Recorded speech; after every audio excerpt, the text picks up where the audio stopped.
Bienvenue pour cette quatrième soirée du repas alpha avec un thème différent puisque c'est comment savoir si j'ai la foi. Une question qui se pose à chacun de nous. Et ça me fait penser que jadis, la foi, en fait, c'était un acte qui se vivait en public. Et puisqu'on vient de passer une période électorale, les bulletins de vote étaient un acte privé à l'époque, réservé au secret de l'illusoire. Mais aujourd'hui, la situation s'est inversée complètement. Tout le monde affiche plus ou moins ses opinions politiques, il n'y a pas de mal à cela, mais cache ces questionnements spirituels qu'on peut avoir. Ils les cachent bien soigneusement au plus profond de leur être et ils sont dans l'intimité. Est-ce que vous avez cette opportunité de parler de votre foi autour de vous? Puis d'abord, on peut se poser la question, est-ce que j'ai vraiment la foi? Ou est-ce que vous trouvez difficile peut-être de parler de votre foi à vos contemporains, à vos amis, à vos proches, à vos enfants peut-être? Est-ce que tous ceux qui sont assis parmi nous là ont la foi? On peut se poser la question. Ou est-ce que peut-être ils sont en train de traverser des difficultés dans leur foi? Il y a peut-être des personnes qui sont en crise de foi. Et ça arrive, ça, les crises de foi. Hein? Quand on mange trop gras ou trop de chocolat. Donc, mais là, c'est une crise de foi, autrement dite, on pourrait l'appeler la crise de foi spirituelle. Ça peut arriver aussi, une crise de foi spirituelle, où on s'est éloigné de Dieu pour un temps, où on a mis de côté sa parole, parce qu'on est dans un mal-être, dans une situation compliquée. Si on faisait un micro-trottoir, et si on posait la question aux gens parmi nous, dans la rue, que ce soit Montélimar ou dans la ville où vous habitez, si on leur posait la question, est-ce que vous avez la foi? Et la plupart des contemporains répondraient oui. La plupart. Mais de quelle foi s'agit-il? C'est là le problème. On sait qu'il existe toutes sortes de foi, et quand on se retrouve à une table comme ça, on peut partager de la foi qu'on a, qui n'est pas forcément la même que celui ou celle de celui qui est en face de nous. La foi, on peut l'avoir en la nature. Il y en a qui ont foi en la nature. Il y en a qui ont foi en certains leaders politiques. Bon courage. Et puis il y a la foi en l'homme. Je me rappelle une personne il n'y a pas longtemps que j'ai rencontrée, me disait qu'elle avait foi en l'homme. Et j'ai dit, ben voilà. Ouais, il faut avoir du courage. Mais bon, voilà, moi je respecte. On peut avoir la foi en toutes choses. La pensée qui circule de nos jours est exprimée par cette phrase où il est dit, peu importe ce que chacun croit, il suffit qu'on ait la foi, qu'on ait foi en quelque chose. Voilà, peu importe. L'essentiel, c'est d'avoir la foi. Mais il ne faut pas oublier que chacun recevra ce que l'objet de sa foi peut lui apporter. C'est comme ça, en tout cas, c'est comme ça que c'est décrit dans l'Écriture. Et puis, on peut aller un peu plus loin, il y a la foi des gens en général, hein. On peut dire 80%, même peut-être un peu plus, en une foi, hein. Je parle d'une foi. Et puis, il y a la foi en Dieu. Alors là, on restreint déjà le nombre, hein. On est à peu près à 50%, hein, je crois, de nos jours. Mais là encore, je trouve que c'est assez compliqué. Est-ce vraiment la bonne? Quand on lit l'Écriture, on est parfois surpris. Il nous est dit dans l'épître de Jacques, par exemple, au chapitre 2, verset 19, que les démons croient Ils croient en Dieu, les démons. C'est terrible, ça. Et là, on se pose des questions sur notre foi aussi. Ils croient, mais ils tremblent, parce qu'ils savent qu'un jour, ils auront droit au jugement. Et puis, quand on continue l'écriture, on s'aperçoit qu'il y avait un homme qui nous est présenté, qui avait une foi en Dieu extraordinaire. Un homme très érudit, qui avait 3 nationalités, qui avait une foi incroyable même. Il pouvait parcourir tous les chemins. Depuis son plus jeune âge, il avait l'habitude de fréquenter les synagogues, d'être instruit comme tout bon juif. Il avait fait tous les séminaires possibles. Ses parents l'avaient éduqué dans cette foi qui semblait inébranlable. Il avait fait toutes les études de théologie possibles. Il était à l'école de Gamaliel, donc ça prenait 9 ans. Donc ça montre vraiment que cet homme qui s'appelait Saul était un homme très érudit. Et si on lui avait posé la question, est-ce que tu as la foi, il aurait souri. Il nous aurait répondu sans hésitation, mais bien sûr, et pourquoi me poser de telles questions? Pourtant, il se plantait profondément. C'est lui-même qui le dit dans 1 Timothée 12, 14. C'est un très beau passage qui nous parle de l'apôtre Paul, de sa vie avant. Et il nous dit en fait qu'il avait une foi d'incrédule. En fait, il dit qu'il était carrément incrédule. Il n'avait pas la foi.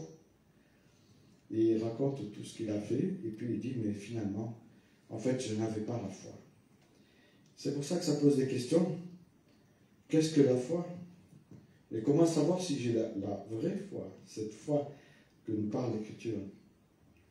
Ça signifie que croire en Dieu ne suffit pas, et qu'il n'est pas une question de savoir si on est érudit ou pas, là, parce que beaucoup de personnes ont la foi. Mais en qui je crois, c'est important. Et justement, quand on lit le Nouveau Testament, il nous dit que la foi est fondée sur la parole de Dieu, et bien sûr sur les promesses de Dieu. Il nous est dit, ainsi la foi vient de ce qu'on entend, et ce qu'on entend vient de la parole de Dieu. Donc la foi est liée à la parole de Dieu. Et on peut se poser la question, mais comment savoir si j'ai vraiment la foi? Cette foi que nous parle l'Écriture, puisque Paul s'était planté, puisque tant d'hommes avant lui aussi s'étaient plantés. Et je dirais tout simplement, en comparant celle-ci, pour voir si elle est en accord avec ce que dit la parole. Car la foi vient de l'audition. Et l'audition se produit par justement la parole de Christ, c'est-à-dire son enseignement. De Christ qui comprend toute la révélation du salut. Cette révélation qui nous parle de ce sacrifice qu'il a fait, qu'il a accompli pour chacun de nous, pour notre humanité. Mais cette foi n'est pas une foi aveugle. Et on l'a vu précédemment dans les diverses rencontres, elle est fondée sur diverses preuves, que ce soit historiques, archéologiques et même scientifiques. La foi, elle est dans la personne de Christ. Et cette foi est quelque chose d'extraordinaire. Car elle apaise, elle guérit, elle transforme, elle donne la paix, elle donne la joie de Dieu, qui nous plonge dans une espérance, mais pas une petite espérance, c'est une espérance éternelle. Et la question est, est-ce que vous avez cette espérance éternelle dans votre cœur? C'est intéressant quand on dit la parole, parce qu'il dit, Jésus, vous savez, c'est l'histoire de Marthe et de Marie, quand Lazare est décédé. Et Jésus lui pose la question et lui dit, si tu crois, tu verras. Si tu crois, tu verras. Et régulièrement dans l'Écriture, on voit qu'il y a un futur, mais qui est précédé d'un présent. Si tu crois, c'est un présent. Hein, donc il dit si tu crois. Et puis le futur, c'est l'espérance. Tu verras. Hein, tu verras la gloire de Dieu. Donc la foi est liée justement à l'espérance. Cette certitude que je suis sauvé. Et ça, c'est important. La foi en la personne de Christ nous amène à cette certitude. Certains diront, waouh, c'est orgueilleux de dire je suis sauvé. Et c'est ce que nous dit la parole. Hein.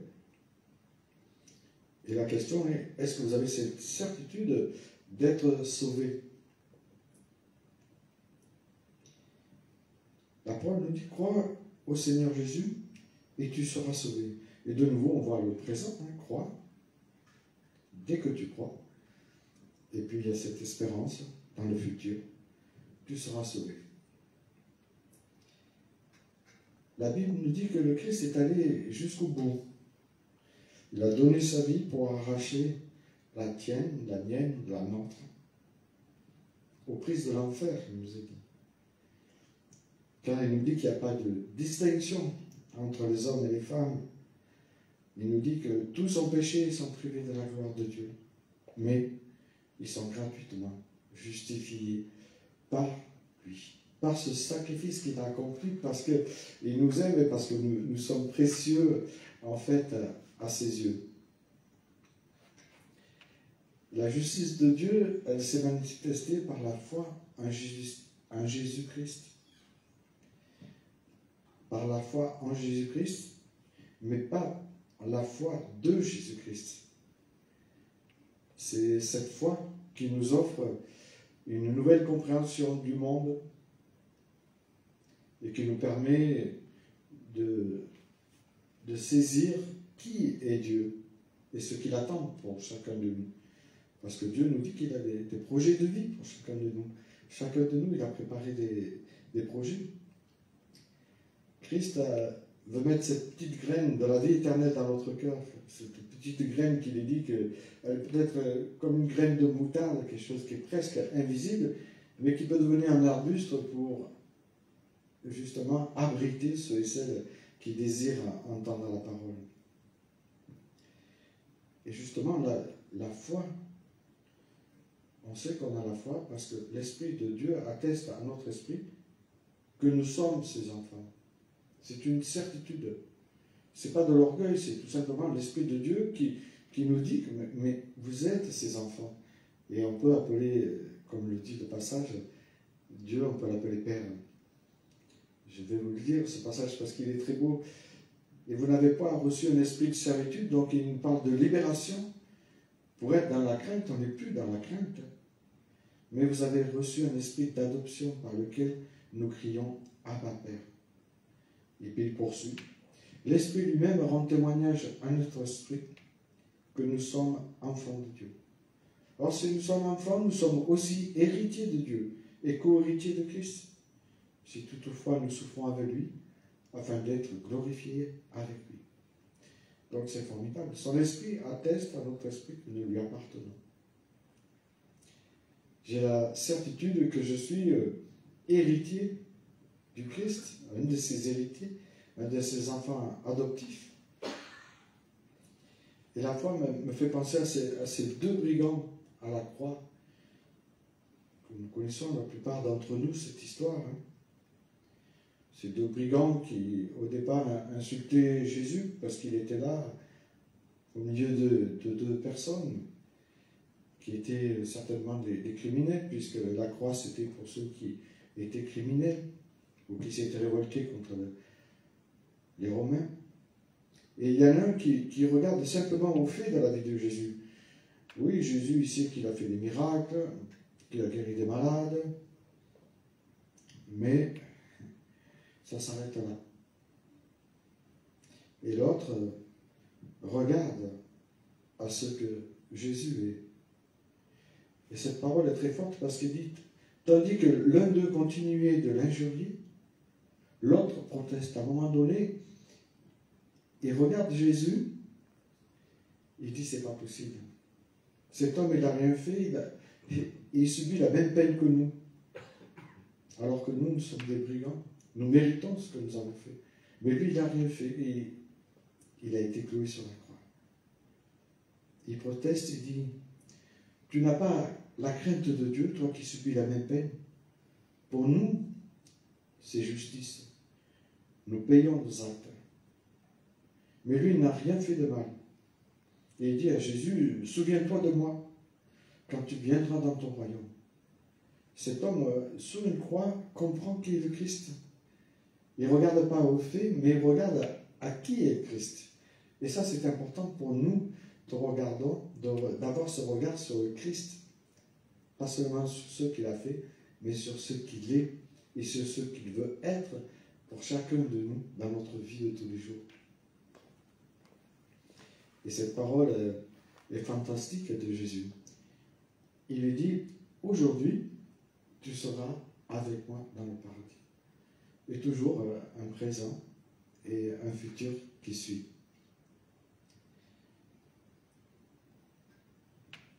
Et j'ai cette question, est-ce que vous avez la certitude d'être sauvé? C'est une question qu'il faut se poser. Hein? Est-ce que vous avez la certitude que si vous mourrez, parce qu'on peut mourir, hein, sortir, se faire écraser, une voiture nous rentre dedans, est-ce que, par exemple, si je meurs ce soir, est-ce que je suis sûr de me retrouver auprès de Dieu? C'est ça qui est important dans notre vie. De savoir que si je quitte ce monde, je serai accepté à la table de Dieu. C'est ça la foi. La foi, c'est avoir cette certitude que si nous quittons ce monde, nous serons auprès de Dieu. La foi en Christ, c'est être convaincu des réalités qu'on ne voit pas, ces réalités qu'on ne touche pas, mais qu'on saisit. Vous savez, il y a cette prestigieuse école des troupes aéroportées qu'on appelle l'État, qui se trouve à Pau, dans le sud-ouest de la France. Cette école est une étape indispensable pour devenir parachutiste. Voilà, c'est là où on entraîne tous ces paras pour ensuite aller au combat. Mais l'exemple du parachutiste est intéressant. Quand un parachutiste, au premier saut, il est toujours dans le doute. Il doute. Je ne sais pas si vous avez le vertige, mais quand on ouvre l'avion, de toute façon, il est accroché. Votre parachute est attaché. Et on vous dit go, go, go. Hein. Et quand vous entendez go, c'est à vous. Il faut sauter. Et vous risquez rien. C'est ça qui est extraordinaire. Et pourtant, il y a ce doute qui est là, auprès de la personne qui doit sauter dans le vide. Même si elle sait que son parachute, ce n'est pas elle qui va l'ouvrir, il va s'ouvrir automatiquement. Hein. Il y a toujours cette crainte et cette peur. Est-ce que je vais arriver à entier? Est-ce que mon parachute va s'ouvrir? Mais à un moment donné, la personne, elle ose s'élancer. De toute façon, si elle n'ose pas s'élancer, on va pousser. C'est vite fait, malgré ses doutes. Et là, c'est là que ces doutes disparaissent, parce qu'elle s'aperçoit que le parachute s'ouvre. Et la foi en Christ commence aussi par le doute. C'est normal de douter. On peut douter de Dieu. Mais dès qu'on fait le saut vers lui, waouh, là c'est merveilleux. Là c'est merveilleux parce que voilà, c'est une rencontre amoureuse avec Christ avec nous. Là, et notre cœur bat et on sait qu'il nous aime pour ce que, pas seulement pour ce qu'on fait, mais pour ce que l'on est par rapport à ses yeux. Et là, c'est quelque chose d'extraordinaire. Alors faire le saut, c'est recevoir ce don de la foi en Christ. Premièrement, il faut passer par la repentance, c'est-à-dire se détourner du mal, demander pardon, déposer au pied de la croix tout ce qu'on a fait, tout ce qu'on sait qu'on a fait qui n'était pas à la gloire de Dieu. Et deuxièmement, c'est peut-être plus difficile, avoir confiance à son pardon. Croire que Dieu nous pardonne. Et donc, et Jean dira, si nous confessons nos péchés, Dieu est fidèle. C'est ça qui est extraordinaire. Il dit, il est fidèle, il est juste pour nous pardonner, mais pour nous purifier en plus. Donc voilà, l'histoire, elle se termine là, en fait, avec lui. Notre passé, il est terminé. Parce que le passé, il n'a pas d'avenir, en fait. Et la question est, est-ce qu'un jour, j'ai eu cette démarche avec le Christ? Est-ce qu'un jour, j'ai lui demandé pardon? Est-ce qu'un jour, je suis venu à lui et lui dire, Seigneur, je te demande pardon pour tout ce que j'ai fait, pour ceci, pour cela. Prends ma vie, fais-en ce que tu veux. Sois mon Seigneur, sois mon Sauveur.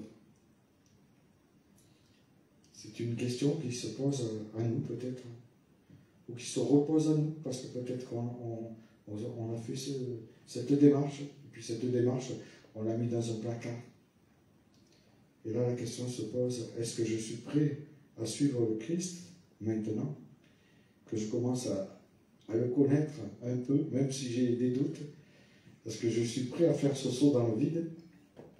En tout cas, si tu n'as pas encore fait, c'est le moment de le faire. De lui demander de conduire totalement ta vie. L'évangile de Jean décrit ainsi les choses. Il dit, à ceux qui l'ont reçu, à ceux qui croient en son nom, il a donné le pouvoir de devenir enfant de Dieu. On croit, on lui demande pardon, on devient son enfant. Et l'Esprit de Dieu vient attester à notre esprit que nous lui appartenons et que nous savons que si nous quittons ce monde, nous serons près de lui. Et on peut dire aussi, je vous écris afin que vous sachiez que vous avez la vie éternelle, vous qui croyez au nom du Fils de Dieu. Alors ce soir, on a peut-être l'opportunité de faire cette prière à Jésus, de lui demander, oui Seigneur, viens à mon cœur, je te demande pardon pour tout ce que j'ai fait. On peut faire cette prière à haute voix, on peut la faire intérieurement, vous pouvez la faire en rentrant chez vous.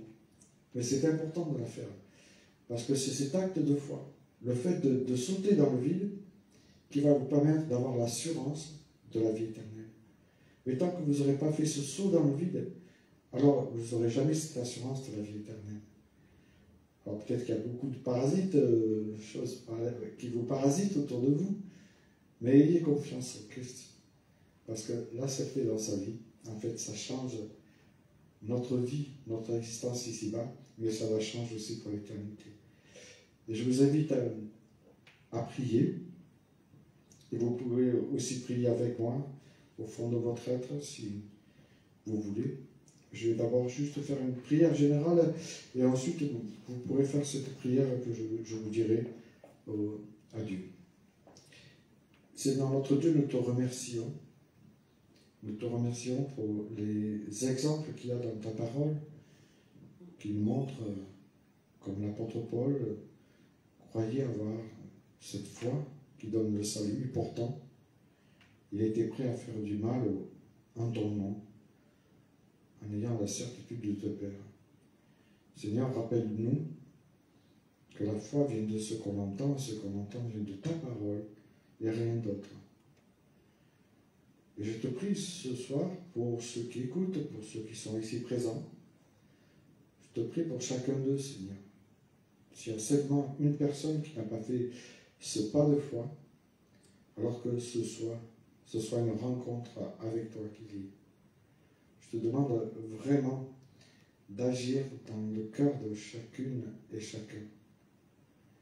Je te demande, oui, vraiment que ton esprit saisisse l'esprit de chacun de nous et qu'on comprenne qui tu es et qu'on ait ensuite cette assurance d'avoir la vie éternelle. Je vous invite à dire cette parole, cette prière à Dieu, si vous en avez envie, si vous sentez que c'est le moment de la faire. Alors faites cette parole, vous, pour vous-même, cette prière, faites-la pour vous, et je vous invite à la dire. Seigneur Jésus, je te demande pardon pour tout le mal que j'ai fait. Tu sais, toi, tout ce que j'ai pu faire qui n'était pas à ta gloire. Et je te prie, Seigneur, afin que tu me pardonnes et que tu me donnes cette assurance, cette certitude que je suis ton enfant. Vraiment, visite-moi, Seigneur. Je te donne ma vie. Je te donne tout ce qui m'appartient. Et je désire te suivre. Parce que je sais que toi, tu veux me conduire dans ces verts pâturages. Je te demande cela dans le nom précieux de Jésus-Christ.